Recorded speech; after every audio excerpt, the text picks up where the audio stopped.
वंदे मातरम. सकाळी सकाळी शिंदे टोल नाक्यावर आलेलो आहे आणि हे एवढी मोठी अजस्त्र गाडी आम्ही बघतोय. तिच्या ह्या 2 ओढणाऱ्या गाड्या आहेत. म्हणजे 2 गाड्या ऑप्शनला ठेवल्या जातात, त्यावेळेला हे ओढलं जातं. वर्ष प्रवास असतो या वाहनांचा. आता हे कशी निघाली असेल गाडी हा प्रश्न आहे आम्हाला. तर आता आम्ही चाकं मोजणार आहे. 1 2 3 4 5 6 12ची एक लाईन आहे रे.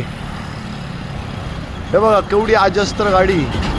12ची एक लाईन आहे रे. 1 2 3 4 5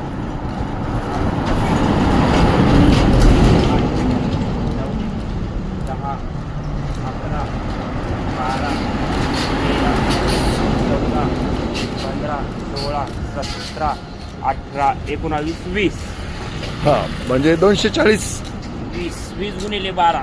हां 240. 240. 240 टायर आहे या ट्रॉलीला आहे. आणि पुढच्या मेन ट्रॉलीला किती होते रे? तर अशा हां तर साधारण 250 चाकाची ही गाडी आहे. ही कशी क्रॉस होऊन आली असेल बघा, या हाईटला कशी मॅच करत असेल हा प्रश्न आहे सगळा. तर देश विकसित होतो आहे याचं हे निदर्शक आहे. देश पुढे चालला आहे हे दाखवणारं हे वाहन आहे. आम्हाला प्रश्न पडला टोल नाक्यावरनं ही पास कशी झाली. जबरदस्त.